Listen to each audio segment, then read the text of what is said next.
అబ్బో ఇక్కడ కేజీ చీరలు కొంటే అర కేజీ చీరలు ఫ్రీ అంట. మంగళ్య షాపింగ్ మాల్, కేజీల్లో సేల్, టన్నుల్లో ఆనందం.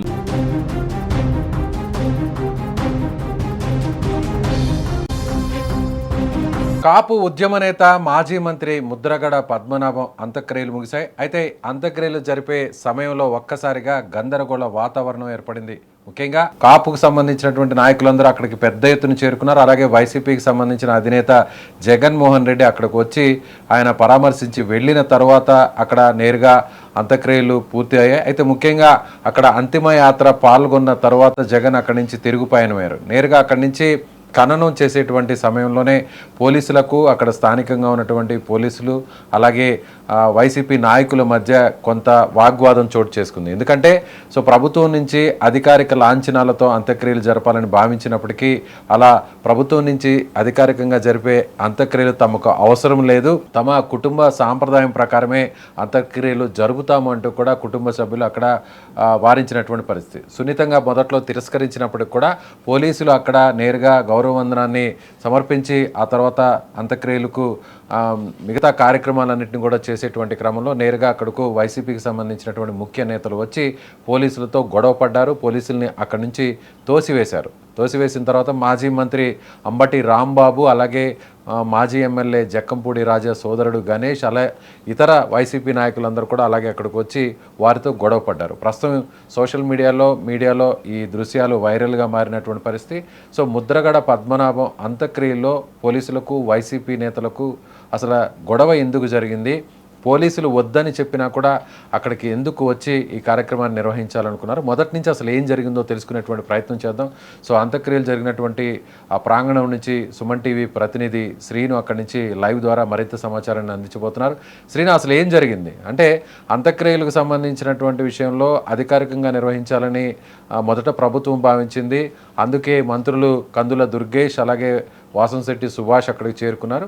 వారికి నేరుగా కుటుంబ సభ్యులు తేల్చి చెప్పారు, మాకేమీ అవసరం లేదు అనే విషయాన్ని కూడా సున్నితంగా చెప్పి తిరస్కరించారు. కానీ అయినా కూడా పోలీసులు ఎందుకు అక్కడ ఈ కార్యక్రమాలు నిర్వహించాలని భావించారు, అసలు ఏం జరిగింది అక్కడ? ఏదైతే కాపు ఉద్యమ నేత ముద్రగడ పద్మనాభం ఉన్నారో గత కొన్ని రోజులుగా అనారోగ్యంతో బాధపడుతూ నిన్న ఏదైతే హైదరాబాద్ సింధు హాస్పిటల్లో తుది శ్వాస విడిచారని చెప్పుకోవచ్చు. అయితే అక్కడి నుంచి కిర్లంపూడికి తమ భౌతికాయాన్ని కూడా ఉదయాన్నే తరలించినట్లుగా మనకి ఇక్కడ తెలుస్తుంది. అయితే ఏదైతే భౌతికాయాన్ని తరలించిన తర్వాత తన కుమార్తె ఇక్కడికి రావడం జరిగింది. కుమార్తె ఒక్కసారిగా తన తండ్రిని చూడాలనే తపనతో ఒకసారి లోపలికి వెళ్ళడం. అయితే అక్కడి నుంచి కుటుంబ సభ్యులే కాదు, ఇక్కడ చుట్టుపక్కల నాయకులందరూ కూడా ఆవిడని బయటకు పంపించడం జరిగింది. ఆవిడని ఎవరైతే తన కుమార్తె క్రాంతి ఉన్నారో ఆవిడని బయట చాలాసేపు కారులో ఉంచినటువంటి పరిస్థితి అయితే మనం విజువల్స్ లో చూసాం. అయితే తర్వాత దానికి సంబంధించి మూడో ప్రాంతంలో మాజీ సీఎం జగన్ కూడా ఇక్కడికి రావడం జరిగింది. జగన్ వచ్చిన తర్వాత కుటుంబ సభ్యులను పరామర్శించి అయితే ఎవరైతే ముద్రగడ పద్మనాభం ఉన్నారో ఆయనకి నివాళులు అర్పించడం కూడా జరిగింది.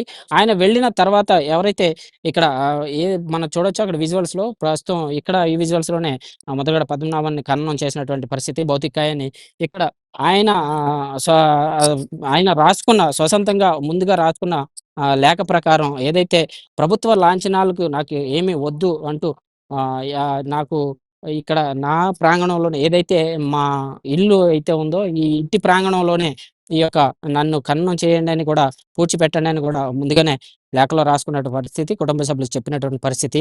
అయితే దీనికి సంబంధించి ప్రభుత్వ లాంఛనాలుగా ఇక్కడ ఏర్పాట్లు చేశారు, ప్రత్యేకించి ఏర్పాట్లు చేయడం జరిగింది. అయితే ఒక్కసారిగా ఆ ఏర్పాట్లు పూర్తయ్యి వాళ్ళు పోలీసు వారు రెడీ అయ్యే సమయానికి ఒక్కసారిగా తోపులాట అయితే జరగడం జరిగింది. ఎవరైతే వైసీపీ శ్రేణులు అంబటి రాంబాబు అలాగే జక్కంపూడి రాజా సోదరుడు ఎవరైతే ఉన్నారో గణేష్ ఇలాగే తదితర కాపు నాయకులందరూ కూడా ఒక్కసారిగా తోపులాటకి గురయ్యారు. ఏంటి పరిస్థితి, ఏం జరిగింది ఏంటి అనే కోణంలోకి మనం తెలుసుకుంటే ప్రత్యేకించి ఆయన ముందుగానే చెప్పారు, మాకు పోలీసు లాంఛనాలు ఏమీ అవసరం లేదు, ఇవన్నీ చెప్పడం కూడా జరిగింది. అయితే మీడియాతో మాట్లాడిన అంబటి రాంబాబు అయితే ముందుగానే మేము చెప్పాము, కుటుంబ సభ్యులు కూడా చెప్పారు, మాకు పోలీసు లాంఛనం లేదు, ముందు మా కుటుంబ సభ్యుల్ని మమ్మల్ని అవమానించిన తర్వాత ఇప్పుడు మళ్ళీ మాకు పోలీసు లాంఛనాలు అవసరం ఏముంది అని కూడా కుటుంబ సభ్యులు అయితే ఇక్కడ తెలపడం జరిగింది. ఆ ప్రకారంగానే మేము అడ్డుకున్నామని కూడా వైసీపీ నేతలు అయితే ఇక్కడ చెప్పడం జరుగుతుంది. Telugu Desam party Janasena party, BJP అంటే కూటమి ప్రభుత్వం అధికారంలో ఉంది కాబట్టి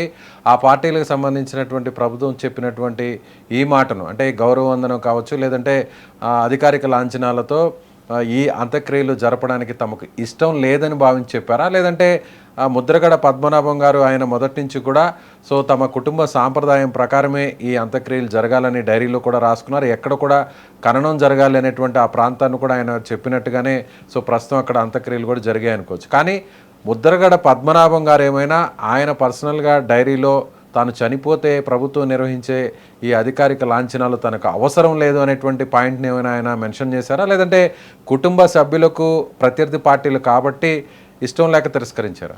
లేఖలో ఈ ప్రస్తావన అయితే రాలేదనే చెప్పుకోవచ్చు. ప్రత్యేకించి కుటుంబ సభ్యులు ఎవరైతే వైసీపీ శ్రేణులు ఎవరైతే ఉన్నారో వాళ్ళందరూ కూడా ఒక్కసారిగా మాకు ఇక్కడ అయితే ఈ ఈ పోలీసు లాంఛనాలు అవసరం లేదని కూడా కుటుంబ సభ్యులు అందరూ చెప్పడం జరిగింది. అలాగే వైసీపీ శ్రేణులు కూడా కొంచెం తోపులాట కూడా జరిగిందనే చెప్పుకోవచ్చు. ఒకరికొకరు తోసుకున్నారు. అయితే అంబటి రాంబాబు, ఏదైతే జక్కంపూడి గణేష్, రాజా తమ్ముడు గణేష్ ఉన్నారో, అలాగే కొంతమంది వైసీపీ నాయకులు, అమలాపురంకి సంబంధించిన వైసీపీ నాయకులు కూడా ఇక్కడ తోపులాట జరిగిందనే చెప్పుకోవచ్చు. అయితే ముందుగా ఈ లేఖలో ఈ ప్రస్తావన అయితే రాలేదనే చెప్పుకోవచ్చు. ఇక్కడ కుటుంబ సభ్యుల మేరకే జరిగిందని ఇటువంటి స్థానిక నాయకులు ఏమంటున్నారు అంటే పోలీసులు వద్దని చెప్పినా కూడా రావడం అనేది అంటే కావాలనే దీన్ని వివాదాస్పదం చేయాలనేటువంటి ఉద్దేశమా, లేదంటే పోలీసులు అది ప్రభుత్వం ఇచ్చినటువంటి ఆదేశాలను అమలు చేయాలనేటువంటి ఉద్దేశంతో అక్కడికి వచ్చామని పోలీసుల వర్షన్ ఏముంది? పోలీసులు ఏమంటున్నారు? పోలీసులతో ఏమైనా మాట్లాడే ప్రయత్నం చేశారా? అయితే పోలీసులు చెప్పేదేంటంటే, మాకు ప్రభుత్వ లాంఛనాల ప్రకారం ఏదైతే మనకి ఎవరైనా చనిపోయినా, ఇది చేసినా ఎమ్మెల్యేలు కానీ, ఎంపీలు గానీ, ప్రభుత్వ లాంఛనాలతో మేము అధికార లాంఛనాలతో మేము ఈ యొక్క కార్యక్రమాన్ని పూర్తి చేస్తాం. అయితే కుటుంబ సభ్యులు వద్దని చెప్పినప్పటికీ కూడా మేము ఈ కార్యక్రమాన్ని చేయడం అనేది కరెక్ట్ కాదని కూడా వైసీపీ శ్రేణులు వారి మీదకి వాగ్వాదానికి దిగడం అయితే జరిగింది. అయితే కుటుంబ సభ్యులు ఎంత మొత్తుకున్నా అంటే, మా బాధలు మీకు అర్థం కావా అని చెప్పి కూడా ఇప్పుడు వైసీపీ ఎవరైతే మాజీ మంత్రి అంబటి రాంబాబు కూడా మాట్లాడడం జరిగింది. అయితే దీనికి సంబంధించి ఏదైనా ఒక క్లారిటీ ఉందా అంటే, మేమైతే ముందు నుంచి చెప్పుకుంటూనే వస్తున్నాం. జక్కంపూడి రాజా గణేష్ ఎవరైతే ఉన్నారో ముందుగానే మీడియా సమావేశం కూడా ఏర్పాటు చేసి మాకు ప్రభుత్వ లాంఛనాలతో అంత్యక్రియలు అవసరం లేదని కూడా చెప్పడం జరిగింది. అయినప్పటికీ కూడా వీళ్ళు ప్రభుత్వ లాంఛనాలతో అంత్యక్రియలకి ఏర్పాటు చేయడం అనేది అవమానకరంగా ఉందని చెప్పేసి కూడా చెప్పడం జరుగుతుంది. ఎస్, ప్రస్తుతం అక్కడ ఉన్నటువంటి పరిస్థితిని ఒకసారి చూపించే ప్రయత్నం చేయండి. సో అభిమానులు, కార్యకర్తలు అందరూ కూడా అక్కడి నుంచి వెళ్ళిపోయారా? ఇంకా కూడా అక్కడ అంత్యక్రియలు సంబంధించినటువంటి పనులు కూడా జరుగుతున్నట్టున్నాయి. జేసీబీ ఆ ఎక్విప్మెంట్ ద్వారా అంతా కూడా అక్కడ ఉన్నటువంటి మొత్తం ఆ మట్టినంతా కూడా చదును చేస్తున్నటువంటి పరిస్థితి కనిపిస్తుంది.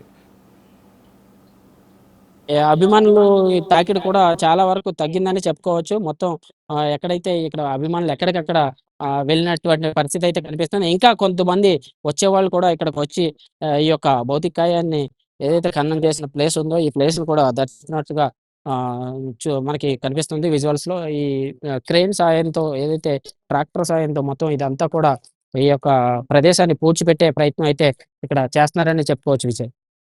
ఎస్, ఇది ఆయన నివాసానికి ప్రస్తుతం జరిగినటువంటి ఈ అంత్యక్రియలు జరిగినటువంటి ప్రాంగణానికి ఎంత దూరం ఉంది? అంతా కూడా ఒకే కాంపౌండా, లేదంటే వేరే ఇతర ప్లేస్లో ఖననం చేశారా? ఇదంతా కూడా ఒకటే కాంపౌండ్ అనే చెప్పుకోవచ్చు. ఏదైతే ఒక 4 ఎకరాల కాంపౌండ్ అయితే 4 ఎకరాలు, 5 ఎకరాల సుమారు కాంపౌండ్ ఉంటుంది. ఇదే కాంపౌండ్‌లో ఎదురుగుంటా చూసుకుంటే మనకి ముద్రగడ నివాసం కూడా కనిపిస్తుంది. ఎదురుగుంటా ఉన్నది ముద్రగడ నివాసం. అక్కడి నుంచి ఒక 20 మీటర్ల దూరంలోనే ఆయన యొక్క సమాధిని ఇక్కడ ఖననం చేసినట్టుగా తెలుస్తుంది. అయితే ఆయన భౌతికాయాన్ని ఇక్కడే ఒక 20 మీటర్ల దూరంలో ఉన్నటువంటి ఆ ఇంటికి 20 మీటర్ల దూరంలో ఉన్నటువంటి తోట, ఏదైతే ఈ చుట్టూ చెట్లు, మామిడి చెట్లు, ఈ కొబ్బరి చెట్లు ఇవన్నీ ఉన్నటువంటి పరిస్థితి అయితే ఇక్కడ మనకు కనిపిస్తుంది. చూడొచ్చు. అంటే మరీ దూరం కాదు. ఏదైతే ఆయన నివాసం ఉంటున్న ఈ చుట్టూ కాంపౌండ్ వాల్ ఉంది. ఈ లోపలనే తనను ఖననం చేయమని కూడా ముందుగానే ఆయన లేఖలో రాసుకున్నట్టుగా తెలుస్తుంది. స్మారకార్థం అక్కడ ఏమన్నా అక్కడ పైలాన్ లాంటిది ఏమన్నా ఏర్పాటు చేసేటువంటి అవకాశం ఉందా?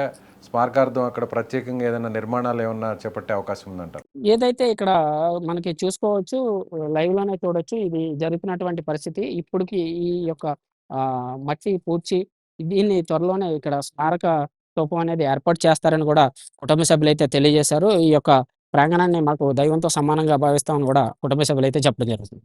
Right Seenu, thank you. So ఇది ఎక్కడైతే ముద్రగడ పద్మనాభం సంబంధించినటువంటి అంత్యక్రియలు జరిగినటువంటి ప్రాంగణంలో అక్కడ ప్రస్తుతం ఇంకా కూడా ఆ పనులు కూడా జరుగుతూనే ఉన్నాయి. సో అక్కడ అభిమానులు కార్యకర్తలందరూ కూడా గుర్తుంచుకునే విధంగా అక్కడ స్మారక స్తూపాన్ని కూడా ఏర్పాటు చేస్తామని సో కుటుంబ సభ్యులు అయితే చెప్తున్నారు. ప్రస్తుతం ఈ అంత్యక్రియల్లో పోలీసులకు అక్కడున్న కుటుంబ సభ్యులు వైసీపీ నాయకులకు మధ్య ఈ గందరగోళ వాతావరణం ఏర్పడడానికి కుటుంబ సభ్యులు అధికారిక లాంఛనాలతో అంత్యక్రియలు వద్దని చెప్పినా కూడా పోలీసులు అక్కడికి వచ్చి ఈ కార్యక్రమాన్ని నిర్వహించారు. పోలీసుల వర్షం నుంచి కూడా పోలీసులు ప్రభుత్వం సూచన మేరకు మేము ఇక్కడికి వచ్చాము, ఆయనకు ఘనమైనటువంటి నివాళులు అర్పించాలి అనేటువంటి ఉద్దేశంతోనే వచ్చాము తప్ప వేరే ఇతర ఉద్దేశం లేదు అనేది పోలీసులు కూడా చెప్తున్నటువంటి మాట. మొత్తం మీద అంత్యక్రియల్లో జరిగినటువంటి ఈ వివాదం అనేది సో భవిష్యత్తులో ముందు రాజకీయంగా ఏ మలుపు తిరుగుతుందో వేచి చూడాల్సినటువంటి పరిస్థితి.